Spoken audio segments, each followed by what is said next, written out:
Welcome to the Long Take, episode 463. Today, we're talking a little bit of Mando, a little bit of John Wick Chapter 4, which we both watched today, and also we're going to do a little bit of a draft. You know, every now and then, whenever I tweet about anime, really, I'll get like at least one or two responses where it's just like, I don't hate anime, I just don't know where to start. And that's a very fair question. There's no user guide to anime, and like there's no way to know like whatever you're starting with is if it's too deep into the weeds, or if it's like a good point to get and a good little starting point. And so we're gonna do a little bit of a ranking of the anime that we think are the best to start with if you're new to the genre. I think we all like that is like the easiest draft I think for both of us. No.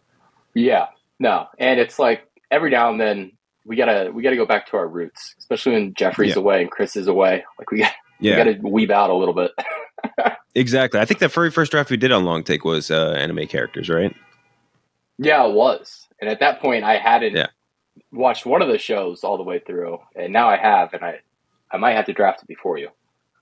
Oh, that's we're not drafting. It's ranking, so we'll have okay. What do you call it? Overtalk anyway. So, but anyway, yeah. So we'll start, I think, just with John Wick Chapter 4, just quick reaction thoughts. We'll obviously review the full thing on the main episode, but both of us just got out of it.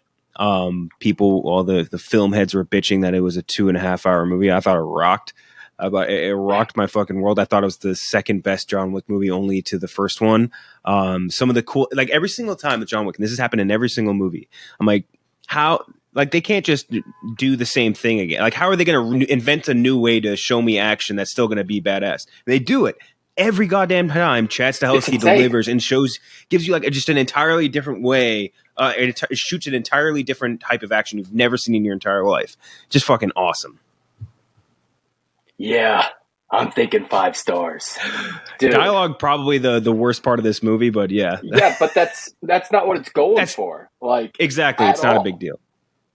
Oh my gosh, that is I'm off the when you get out of like a really good movie and you have that just post movie high. Like I was skipping on the way home. Oh my gosh, that movie I have it ranked 1 in the franchise. I think it's a fair bit better than John Wick, the original John Wick. Like this is and I'm riding that high, like I said. But right now, this is my favorite action movie since Fallout. Again, I have that which same is very high feeling praise. too. Yeah, it's in the vein, and it's also very much in the vein of like the Fallout. I said this like when I first got out. I said it's like Fallout, it's like Maverick, it's like Fury Road, where you're taking like an action franchise and you're kind of like you said, you don't really know how you're gonna improve on it, like at all, like because it's already very revered, very respected. Like people know John Wick's a very solid franchise, but they just knocked this one out of the park, in my opinion. Like exceeded expectations.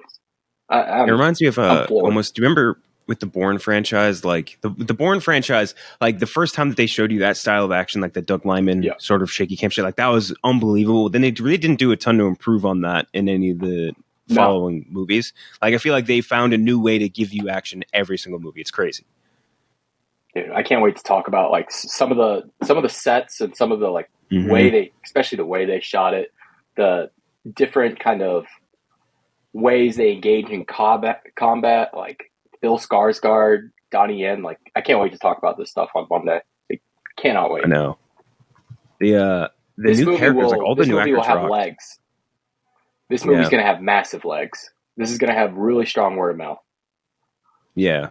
The new characters in this one, like the new actors, knew everything was like awesome. And that's something that's really cool about John Wick 2 is like there's like a trillion action movies every year, and like maybe 1% of them finds really good lore, and the lore in this has always been great. Scott Adkins was fucking awesome, like the big fat German dude. If you're not familiar, he was in the trailer and everything. He was incredible.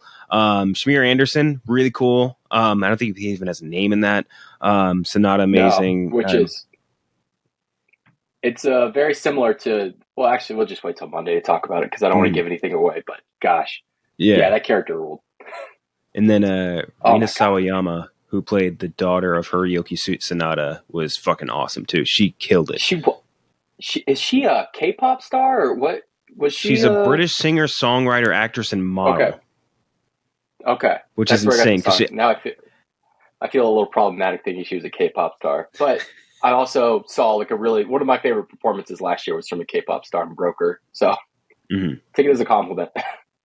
Dude, she crushed it. Honestly, everyone in that movie is just amazing. And it was cool. I like that they were able to sneak in memory of Lance Reddick in the beginning of it too. That was cool. Dude, I don't know how they did that in time. By the way, I have no clue how that works distribution wise. But I thought the same thing. I was like, they had 3 days. Yeah, about 3-4 days. If that. Wow. Some guy, when I was trying to leave, like everyone's getting to leave the theater, this guy's like this old dude balding. I thought for a split second it might be the AMC CEO, because he does all this weird shit where he goes to the movie theaters, and he looked like relatively similar to him. I only follow the dude on Twitter. His name is like Adam Aaron or something like that. But he's just sitting there. He's like, there's a post-credit scene. There's a post-credit scene. Don't leave yet. There's another scene. I was at the red carpet and I didn't know it. Make sure you watch it. And we're like, okay. And the post-credit scene, and I'll say this if you haven't seen John Wick yet, which is probably a majority of the people watching this, I will. It's not mandatory. It's not something where I'm like, damn, I would have really hated if I missed this post-credit. Yeah, I saw your text and I got up. I was like, we need to go record the pod. So I'll just look it up. It'll get posted somewhere on Twitter. I'll just watch it there. Yeah, it's not a big deal, dude. I really want to go see this. Yes, I think that's the ultimate. Just sort of like lesson from John Wick is just go see it. And that's one that like I think does really well in theaters too. I saw it in Dolby. It was fucking sick. Yeah, I might go again to see it on a bigger. I saw it just on a standard screen, and I kind of want to go back and see it on something bigger. Dolby was just that was a fun ass time. That was like the funnest time I've had in like a movie. And like the whole crowd gets into it too, which is always fun. And that's why like with these especially, go see it with like a big crowd if you can. Like they were going ballistic at some of the stuff that was happening. It was a great time. Dude, I will say one thing. Someone like this couple came in like halfway through the movie and they just started yelling. Someone let out the biggest shh I've ever heard in my whole life. Like strongest shh. It was like it was louder than any of the action in the movie, and they shut the fuck up like immediately. I love that. I appreciate theater strictures because I'm too maybe not polite, too pussy to do it most of the time. Like unless it's something really egregious. So I appreciate the theater strictures, or like if they just throw out like a shut up or something like that. Yeah, because if you're crazy enough to just be talking out loud during a movie, then you aren't to be fucked with. That's kind of my hard line. I remember being Jeff at a screening once, not like a media screening. It was just like a general screening. And there was this person that was sitting like in like probably the mid lower rows, and the entire beginning of the movie, she just had her phone open, and it was like the backlight was lighting up the entire theater basically. And like at one point, like maybe after 30 seconds, some dude just like screamed at them, just like, shut off your phone. And like people clapped after. That was...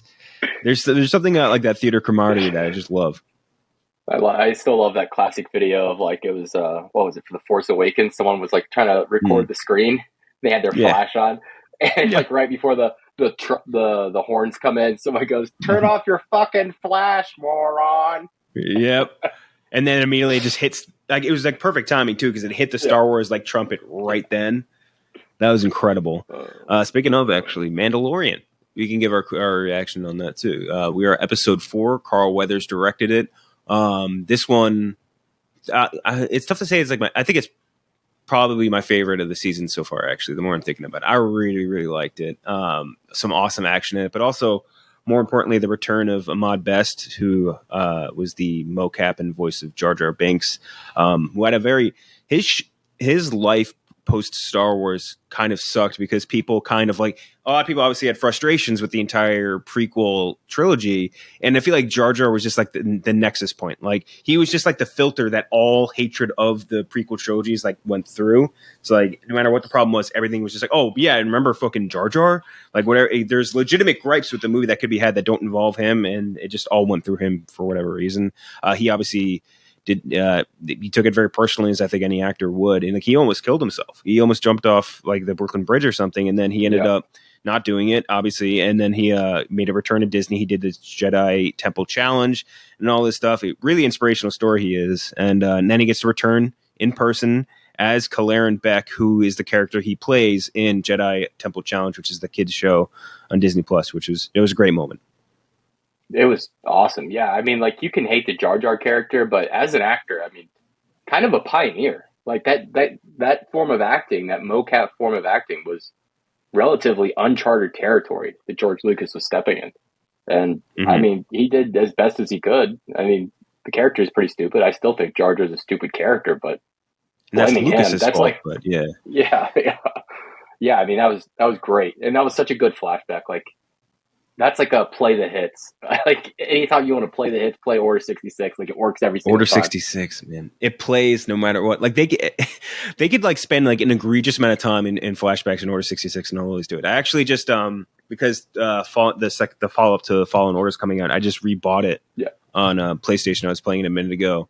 And that game has a great Order 66 plot line, and I just eat it up like a fucking hog every time they mention it or show it or anything. Just saying, it doesn't have to be the Jedi Temple. Like, in the game, I think they're out in space. Just cool. Why is it so cool? It's just I don't know. It's so sad too. Like, it's tragic. The saddest thing. Like, there's stormtroopers going through a temple murdering children. Like, it should be like it's fictional Nazism shit going on, and we're just like, fucking give me more. I just want to see more of this shit. It's like, you know, when they have like a channel on it, that one channel on at the bar that just shows like fucked up, like Jackass style injuries, like people jumping into cactuses, and you just can't stop watching. Like, you're just like, oh yeah, this rules. What was that viral thing from middle and high school? Was it BME Pain Olympics? I hope kids today don't have to go through that like rite of passage in 6th grade. Like 6th and 7th grade, everybody found that video and traumatized them. I feel like the internet got it's weird to say because it's like more access than ever, but like I feel like it got more sanitized. Like, kids don't seek that stuff out. And like, because it was just the way the internet was when we were that age, is like all I wanted to see was like, show me Live Leak, show me or whatever, or like Rotten.com, and just traumatized our brains forever. Oh man, fucking Pain Olympics. You want to come over later and watch the cartel behead people? Yeah, exactly. Or watch bum fights. Like, bum fights was a fucked one. The dude who did bum fights. Do you ever see he showed up to Dr. Phil to do his segment and he dressed as Dr. Phil? He shaved his head into Dr. Phil's like baldness and wore the same thing he was wearing, and Dr. Phil just like kicked him off the show. I don't know. That was weird shit. Yeah, but yeah, this is a great episode. When I just looking through the credits, because I feel like I look through the credits on every Mandalorian episode just to see if there's anything I missed. Wesley Kimmel, Jimmy Kimmel's son, with his second role in Star Wars. He played a Tusken Raider kid in Book of Boba Fett, and now he played Ragnar, the little kid that is stolen by the bird, or the giant raptor bird, whatever they're calling it. So Wesley Kimmel getting his start in a lot of Star Wars stuff. Good for him. Yeah, love that. Love the nepotism. I'm sure he's very deserving. The rest of the episode is sick, though. I feel like Bo-Katan is going to get like something.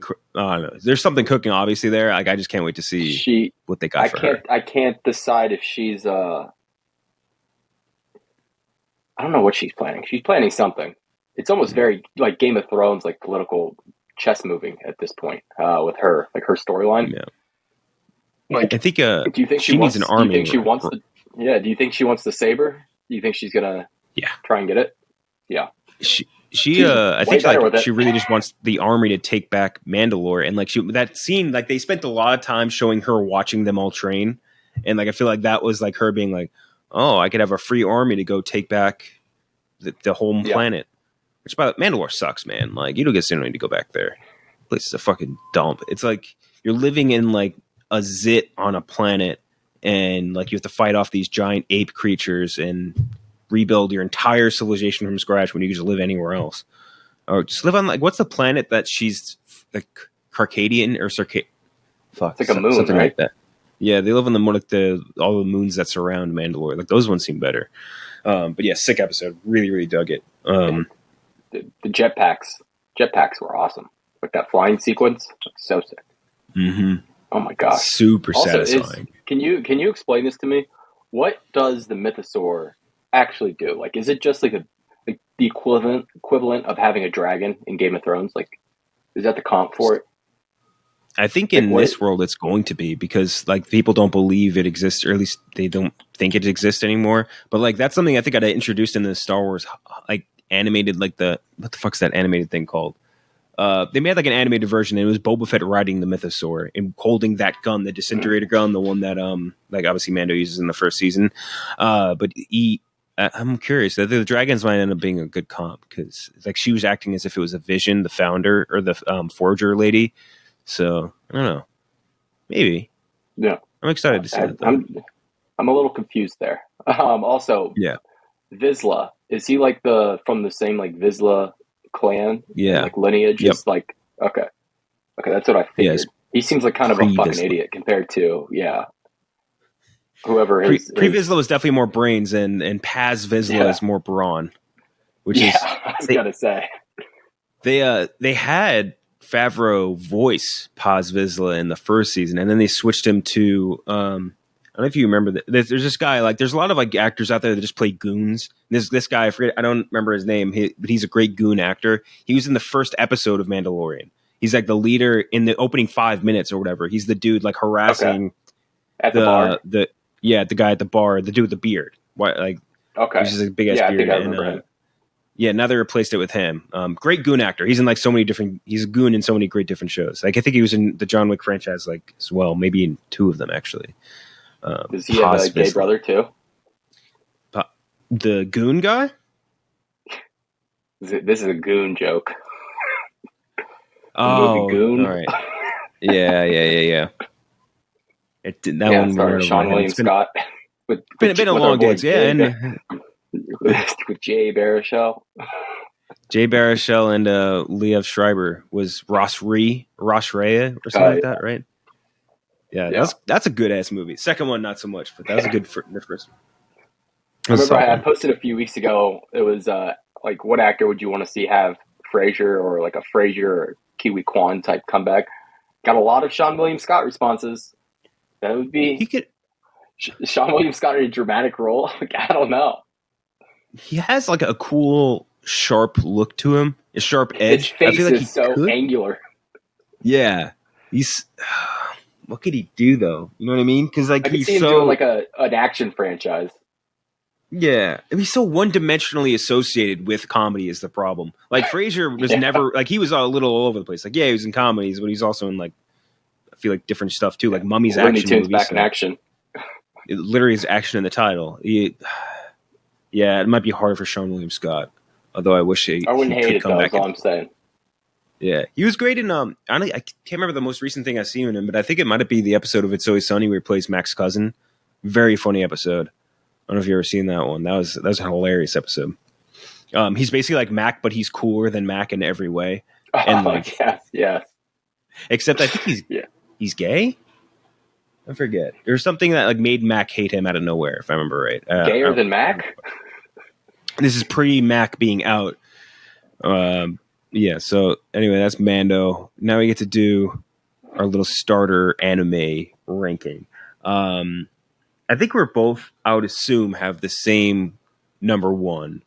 And again, this is just for people like if you're someone who's not a fan of it or not a fan of it, that doesn't necessarily wouldn't say not a fan of anime. You just again don't know where to start, which is totally fair. It's not like an unreasonable thing. Like there's a trillion options out there. Netflix pumps half of them in your face. You get recommended a million, but like it's very difficult to know where to start and like get into it. And also like half of animes are referential to other manga and anime, and like they're very sometimes can get like they're very insular in the way that they present themselves. So there's some that I think are good for broad audiences, especially just Western audiences, which is 99% of the people listening to this. My number one would be what I think your number one is going to be, which is Cowboy Bebop. Because Cowboy Bebop it's a serialized space Western. We were just talking about Mando. It's Mando with more depth and with less emphasis on kids. So like if you ever watch Mando and you're like you maybe want something not more like adult, but something with like a little, higher of an IQ threshold, you know what I mean? Just so like as far as like I can fully understand like these more advanced concepts and all that shit. Like that's definitely Cowboy Bebop. And like that's not saying you need to be a genius to understand it or anything like that. It's just like a kid wouldn't get it, but like you as an adult will like it a lot. But Cowboy Bebop, absolutely goated anime in my opinion. That would be my number one too. I think and in terms of animation, it's not that animation has gone downhill. It's just they've changed the way they've done it, where they don't do hand-drawn animation anymore. This is beautifully hand-drawn animation, like so smooth, and you can tell the difference immediately. Also, a big plus in terms of it being a starter anime. So I think it has, if not the best, one of the best English dubs. So if you're not ready to dive into reading subs or listening to people speak Japanese, read on the screen, this has like an amazing English voice cast. Stephen Blum does the voice for Spike, and it's good. It's so voice smooth. Actor. Like it sounds like he's like just rip. I mean, like the character does rip cigs, which also really cool because you don't always get that in anime. But sometimes they won't drink or smoke, and you're kind of like, fuck this. But he rips cigs, and you can hear it in his voice. Like, that one, the one edit. Have you seen that? You know that one edit where it's him fighting that girl, and he's like, I love the kind of woman that will just beat me up, but then it just goes off, and he's like, I want you to fucking murder me. It's like, I want you to put me between your thighs, squeeze me like a watermelon. Dude, he's the best. And Spike Spiegel's like the ultimate. He's Han Solo. He's just Han Solo. Like, it's as simple as that. Yeah. I mean, it's so cool, so stylized. That had so much potential, that live action series, and it's a damn shame because I think they got a lot right, but so much wrong too. Starting with the guy Spike, who understood. The guy whoever the director of that series or the showrunner of that series, I think just had a fundamental misunderstanding of the anime in every facet. Like, especially was the way he approached, like, just the villains in general. Like, he just did not understand at all. No. But Stephen Blum, I agree with you, like one of the best voice actors in anime. You'll know, and that's another cool thing about anime. If you listen to the English voice dubs, you'll hear the same voices over and over again. Yeah. Yes. It's gotten better more recently, but it used to be like you had the same like 10 guys doing it. I swear to God. Yeah. Like, what's his face? Johnny Young Bosch, who was a Black Power Ranger and then converted to being a voice actor.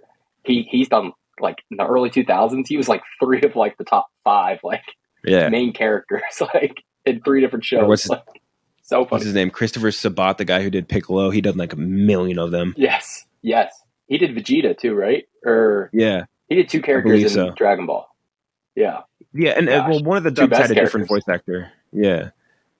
Let's see. It's Christopher Sabat, and everything. Stephen Blum and everything. Who's there's a really famous female one, the girl who does like all of the Nickelodeon things. I feel like an idiot. How am I forgetting her name? She's very Keith Silverstein. I love that dude. He's a great voice actor. He voices Hisoka in the Hunter x Hunter dub. He has like just like this very elegant delivery where he's just like, I am going to go after this child. Like, you recognize him in everything. That character is 100% a pedophile. So Sean Schemmel, who did Goku a lot. Crispin Freeman, that sounds familiar. Sonny Strait. Sonny Strait's done a lot. I love Dragon Ball Z. I could never stand Goku's voice ever. It's the least interesting voice on the show. He's the least interesting character, also, to be fair. Too. By the time you get past Cell, or not Cell, by the time you get past Frieza, he's like, the first 100 episodes, like after that, every other character is way more interesting than he is. So Sonny Strait, he did Krillin in Dragon Ball. He did Usopp in One Piece. He did. Who were we trying to explain Krillin to on the bracket? And, like, no way to explain it. There's no way to explain like the little. I think it might have been Brandon. Like he's a little bald guy. He's a little tiny bald guy that he has no nose and he just dies constantly. All he does is lose fights and die. And gets all the baddies. For some reason, he's got like every hot girl on the show wants him. Fucking Android 18, the hottest like anime character in all of Goku. Oh, yeah. Or all of Dragon Ball Z. They should have just called it Goku. Sounds cooler, Goku. Next up for both of us, or we'll go again we can just go 1 and 1 because again it's ranking, not draft. Yu Yu Hakusho for me. I think Yu Yu Hakusho is cool because like there's definitely some things where it's like the anime barrier or whatever, but like I think for that it's a very much inspires so many different anime that come after it. Like any anime you'll watch after that's even remotely close to a teen setting, it will have roots in Yu Yu Hakusho somehow. Super simple concepts to understand as far as like this spirit gun spirit shotgun. Like you have this amount of energy. It's so simple. The character himself is like this is another thing that like is kind of a common theme, like the lovable rogue, and that's Yu Hakusho basically. It also has one of the greatest tournament arcs, and that's something that's like a staple of anime. Is like you need a tournament, or you're not even a real anime. Like you don't count until you have a tournament. And there was it the Dark Tournament, right? Is so fucking cool. Mm-hmm. Great villains, really, really cool. And like it ended when it should have ended, probably, I think. Anyway, I didn't watch any of the other things that came after, but they've anime's really gotten away from that. Outside of like the One Piece and the Narutos of the world that are just kind of carryovers, like most animes that start now, like they have a clear end, and like you can see that they have a clear end in sight. Like there's nothing really long running anymore, which I love One Piece, but goddamn, we've been in this fucking Wano arc since 2000, and we've been in the Wano arc since Obama was in office. I swear to God. It goes on forever. One arc. Just never ends. My number two is going to be an anime that has been attempted to be adapted several times into live action. And I think for good reason, because I do think it is possible. It's Death Note. Death Note, also another great English voice cast, which I think is a good thing to have if you're looking for an anime to start with. It has some supernatural elements which might throw people off, especially the I want to call them main antagonist, but the main. Look, if you're watching anime, you got to get it out of their system now. Like you're going to see a ghoul or a goblin or two. Like if you're watching any anime, there's going to be a ghoul or goblin or spiritual supernatural creature of some sort. But most people listening would probably know the general premise because it is probably top 5 most popular anime in Western culture. And it's like guy writes a name in a book, that person dies. But this guy is the guy writing in the book who has the book, like some high school psychopath who thinks he can clean up the world from evil. And it's a really interesting concept that I still think would work very well in a live action setting. They just haven't gotten it right. They did that one with, who was it, Nat Wolf or Alex Wolf? One of the wolves, on Netflix, which was pretty fucking bad. But I would highly recommend it. I mean, kind of a normie answer, but these are going to be normie animes. That's the idea, for the most part. I think the idea for this is to make sure that's digestible. Give our deep cuts. Yeah, exactly. Like, you don't try and give someone who's never eaten food before, like beef tartare or something like that. Like work them into it slower. I'm not gonna have someone watch. Like I'm trying to think of what the deepest cut. I wouldn't think I'd start someone like Van Helsing, which isn't like even like a super deep cut, but I wouldn't start them on like Kill la Kill. Great example. Would never start someone on Kill la Kill. Never. Trill Ball's a big Kill guy. He loved Kill la Kill. Big Kill la Kill guy. That's the one that would win for later. Mm-hmm. Super sus. But that one also, Kill la Kill is like a parody of other anime too, so like, yeah, it is. And it's got like some very cool animation, honestly. Mm-hmm. After that, my third would be Naruto. Naruto is one where I think Naruto, and I'll phrase, or I'll make it easier why. Naruto, there is a good breadth of knowledge. It's probably one of the more popular. It definitely is one of the more popular anime as far as like in the West and everything like that. Like even if you don't watch anime or read manga, anything like that, like you've heard Naruto before. Even if it was negative context, it was, hey, look at that weirdo Naruto running or whatever. Like if it doesn't matter negative or positive context, you've heard of it. So at least there's a recognition there. And I think Naruto is like a pretty easy thing to get sort of like get yourself immersed into, with the exception of the fact that the first season is definitely a little bit like not slow, but like you're just like kind of waiting for takeoff in that first season, which makes it a little bit rougher. Yeah. But I think just as far as like how far you understand it as someone who's not in the anime world, I think it's easy. It's like, hey, look, they got these powers, they got a set amount of like aura or whatever, and like they can do different moves, like super simple as far as that goes. And like a lot of Naruto or a lot of anime you watch after, you'll see tons of influence, or a lot of anime you watch after, you see a lot of influence from Naruto. And Naruto is inspired by a lot of great ones. Like he was inspired by JoJo's Bizarre Adventure, inspired by other great ones too. Just again, easy to follow, cool leveling up, good plot lines. The creator was inspired by Tarantino. That's what I was looking for. He was inspired by Quentin Tarantino, which is bizarre. Like his camera techniques are the same ones he used, like the angles. Fucking Chainsaw Man's creator. He's a huge Tarantino. That's why everyone in Chainsaw Man wears like those suits. Because the Reservoir Dogs. Yeah, it's because of Reservoir Dogs. He loves it. He puts in references all the time, like straight up, like one for ones, like into his manga panels. It's very funny. Yeah, it's very funny when you find out all these people like actually watching American movies. Kind of like, wow, wouldn't expect it, but they do, and heavily influenced too. But yeah, it's I think it's maybe not be like the top answer, which is why it's my number 3, but like it's one where, again, super simple to follow, goofy at times, serious at other times. I think their characters are easy to get into, especially that horny motherfucker, Toad Sage. He's a good guy. He's an easy guy to root for. I love that voice actor, the English voice actor for him. Can't remember his name, but it's such a good one. For how bad a lot of the English voice acting is in Naruto, that is a fucking killer one. Yeah, it's just so long. That's where I would hesitate. It's so long. Yeah. I mean, David Lodge. I've watched it twice though, so whatever. My number 3, and this is an anime that I tore through. It took me like 2 tries to really. I don't know why it took me 2 tries to get into it, but it's One Punch Man. I think One Punch Man, especially for the Western audience, is accessible because while it's very much a parody.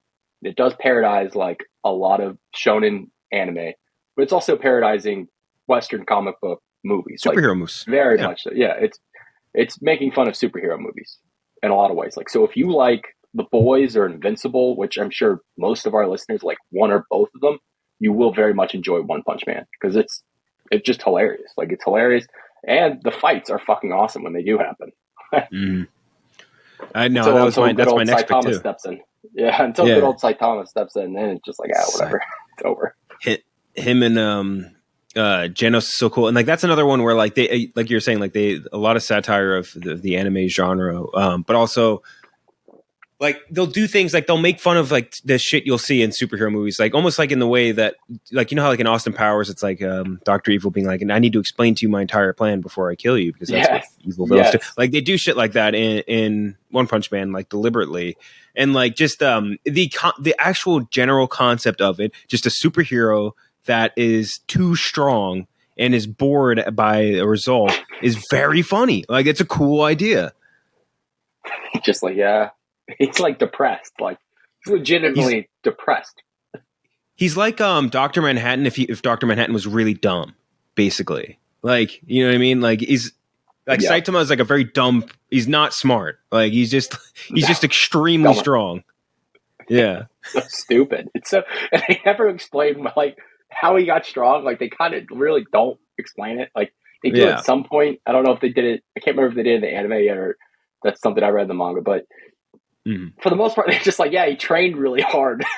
Yeah, like there's other superheroes that were just born with psychic powers and shit, and he's just like, I did a bunch of push-ups and sit-ups, and then I became the strongest creature in the universe that can demolish anything with one punch.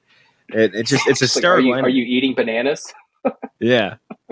He's saying, I would sleep with the AC off in the summer so I would sweat more, and it's just like, how does it make you a superhero?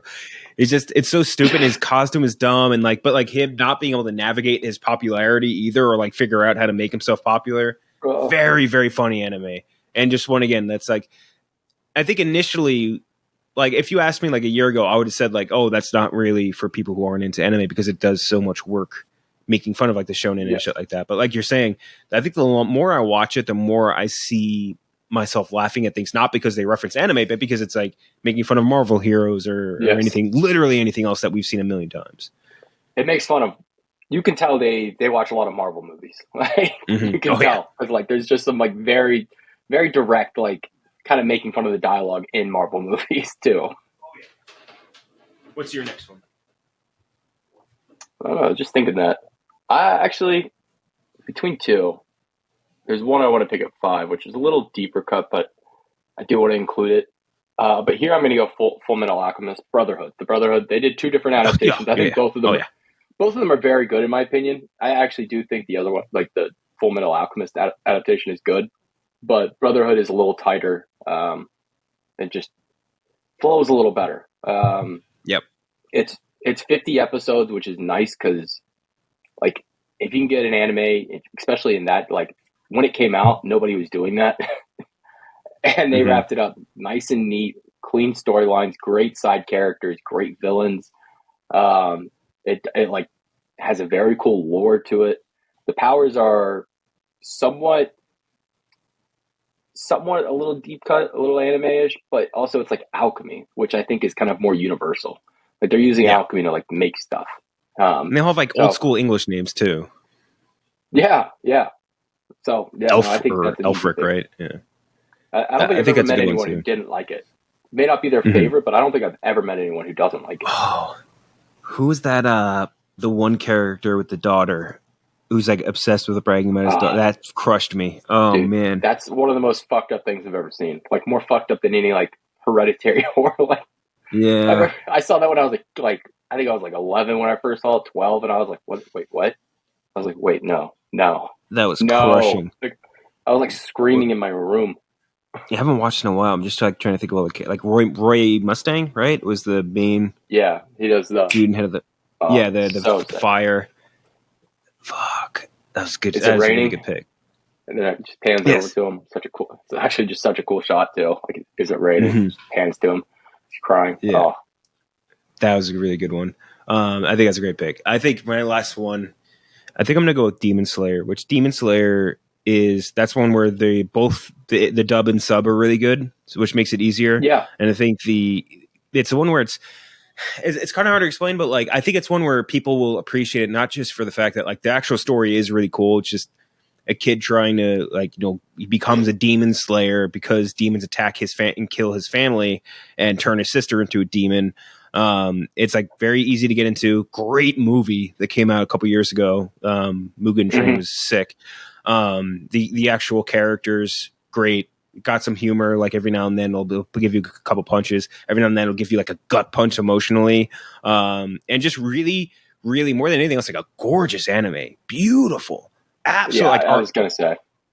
Yeah, just like a piece of work of art. The best animated thing. Yeah, I think it's like outside of like the Ghiblis, like what you'll see like in a movie theater. I don't think you can get better than what they're doing. Like, it's truly breathtaking at points. Like the action, it's incredible. It's so fluid. It's insane, and like they do like a lot of elemental stuff. So like. Seeing like the way they do fire, electricity, water, like whatever, it's just so goddamn cool. And like that's another one where like the powers, like there's different forms, like the shit leveling up, and like that's something like I think maybe I just like from video games or whatever, but like I just love seeing it, loved it, loved everything about Demon Slayer. That's my last. It adds in a little bit of comedy too. They do a good job of blending in. Like there's like legitimately laugh out, like which some shonen anime like. Just doesn't have like there's no funny parts. Like I like Dragon Ball Z. There's really no. They try like the only funny parts really are Master Roshi being horny. Those are the parts that make me laugh more than anything. Sometimes Vegeta, like towards the end, they kind of figure out just to make him a sarcastic asshole. Like that's kind of funny, but outside of that, not really. So they do a really good job. Give them props, and I really like the way they wrapped it up. I read through the manga; it wraps up nicely, and I think they're finishing up. Next year or the year after. So Inosuke is such a good character too. That's a great cut up character or comedic relief in Inosuke. And the lightning kid. It's so funny that he like looks like a girl. And then stupid hog's head he's wearing. He looks like a boar. Yep. And the Zenitsu, right? Is the lightning kid that's just like that's actually I can't stand him. Catastrophically horny. Like cataclysmically horny for the main character's sister and just keeps crying all the time over it. Very fun. Who's a child. Yes. It's like a good, like, I'm pretty sure like 5 years. I think they're supposed to be like 15 and it's supposed to be like 10. Yeah, exactly. That's where you get the Japanese culture and the American culture may differ just a little bit. Yes. Oh yeah, you'll notice it. And it'll be very noticeable at times, especially if you go watch older anime. It becomes really apparent, but it'll still sometimes the newer ones too. All right, my last pick. I'm going to go with something. I don't know if you've actually watched this, but it is great. I would recommend it to anyone. And it's not like it's very deep cut. It's Steins Gate. Which I don't think I watched that. Sci-fi anime. It's basically like if Christopher Nolan made an anime. Like it's fucking with time. Like the whole thing. The whole premise is going back in time. This guy who invents a time machine, and then this unknown entity, government or otherwise, is like going after him and trying to kill him and all of his friends. And he's constantly trying to fix the past and fix everything that's happening to him. And it's insane. Like, it's a complete mind fuck. But if you like Nolan movies, like, you would very much enjoy this. Which is ironic considering Nolan stole Inception kind of from Paprika. Like, Nolan is heavily inspired by some anime. Worst offender is what's his name? Aronofsky is the worst. Aronofsky is the worst because he won't say that he did it. Exactly, that's the problem. He's fucking like, I was watching a clip. The guy who made those anime movies, he's just like, I met Aronofsky at like an airport or something like that, and Aronofsky was like, "Yeah, I was pretty inspired by your shot," and I put it in Black Swan, and he told Aronofsky, he's like, inspired. It was just the same shot. Like, you took the same things from my thing and put it in your thing. Instead, it wasn't me. It almost wouldn't be bad if, like, he was like, I got this great idea from this movie, and that movie like experienced a renaissance in the West, like, and got like a lot of buzz. But he didn't do that. Like, he just like acted like he didn't do it. So it's like, fuck you, man. Come on. Thank you for getting Brendan Fraser an Oscar, but fuck you, Darren Aronofsky. Yeah, that's. But yeah, Steins Gate would be my pick. It's not like a highly like, the animation isn't crazy or anything, but I think the story is S tier. Like, it's an S tier story. Like, another one that I could see, like, if you wanted to adapt it into live action, it would definitely work. I'm just going through the pictures of it. It's a cool editorialization with like the semicolon or whatever. It's interesting. What? Oh yeah. It threw me for a loop. Just trying to read them. Like, did I fuck up Wikipedia by like pressing on this? But yeah, I think that's a good list for both of us. They again, it's a difficult genre to get into. But, and I was just tweeting about this the other day, like, it's not, don't view anime as a genre. It's like, try to your best not to view it as that, because every genre exists within anime. Like, every single one that you like, if it's crime, if it's drama, if it's action, if it's romance, if it's a rom-com, if it's fucking anything, it exists within anime. This is just the lens. It's like it's like a cable package or some shit. It's like just a whole different way to view, or a whole different, just like, again, medium to view these things. It is so easy to get into. It's so easy to get into like, just go down the rabbit hole, and then you find shit you like, and then you find other shit like the stuff you like that's made by same directors or authors or whatever. It's so easy to go down the hill. It's only going to get more popular because manga has completely replaced like, I don't know if you've seen those sales numbers, but literally manga sells more than comic books in the US now, which is crazy to think when we have like 1 million comic book movies coming out every year, and somehow manga is fucking outselling them. Like, you'd think Marvel would figure out how to like monetize their huge IP success, but they just haven't. So, you know, one that's not one I would recommend to a new one, but like I would love to see put a revival of is Berserk. And I know we both like Berserk. A revival of Berserk besides the one that they did recently, which sucked. They were so bad. I would love to see. I've ever seen. Oh yeah, by far. I've ever seen. Nightmare material. That guy who died recently, the one who made Berserk, absolutely incredible. Like, one of the coolest artists in the entire world. Like, it was absolutely insane story and just like demonic art. Fucking guts, that's man. Where, if I was going to recommend a manga for people to start on, I think I would recommend that, because it's I mean, like, it's medieval. It reads well for the most part. Yeah, it reads well. It's amazing, like you said. The art's amazing. So like, you can, if you don't have the best imagination, it's right there on the page for you. Like, you can see it all. Yeah, that's one. Oh, I gotta rewatch the '90s one. The '90s one, it's the most '90s anime ever made. But like, it is so poorly animated. It's so poorly animated. The voice acting is terrible. The voice acting is so bad. Real bad. It's like every character is doing their Michael Keaton and Porco Rosso. Yes. Like, just every person just showed up on set, just kind of like read a couple words and just left. Yeah. I just love the intro to the '90s one. Is like it's like the dude holding the Crimson Beirut or whatever it's called, and he does like a 10-minute intro, just like, what if the world was actually this and this is actually. It's like 10 minutes of that, and then it's like, all right, now let's see Guts destroy shit. Yeah, like literally, like it was. Yeah, and you gotta listen to that in every single intro. But that's a good one. That's a fucked up, one of the most fucked up anime or manga I've ever, and both, I guess, I've ever read. Oh yeah, really, really good. All right, those are good lists. Those are good lists. Good. We'll be back Tuesday. So this has been a long day. I think more so for you than me, but for both of us, it's been shitty. Yeah, so long. But struggling to find a room. Had to get John Leguizamo in. He was awesome. Very, very funny. Yeah. That was a great returning interview for him. That was one of my favorites we've had in a while. Dude, I loved when he just sat there and shit talked Seagal for 5 minutes. Yeah, just dumped on Seagal and then stayed and watched Mad TV with us after for a few minutes. Yeah, he was awesome. He was so cool. But yeah, we'll be back Tuesday. I think we'll air that interview. We'll be talking about John Wick in full, and obviously a little bit more Mando than the last time. I think I'm going to make sure that next week we get a full guest and we're going to do something more extensive because we're overdue. We got to do the Marvel thing. Yeah, that's right. I have my big draft board set up. We got to do the Marvel thing with Robbie and Clem, even though we don't have a Marvel movie coming for a little bit. So Clem hasn't seen everything, so I think it would be Robbie, and then we might get someone else. Like Clem's probably seen like half of them. At least that's what he told me. Really? Yeah. But we'll get somebody who's seen them all and can rank them if not Clem. But until then, we'll see you guys next time.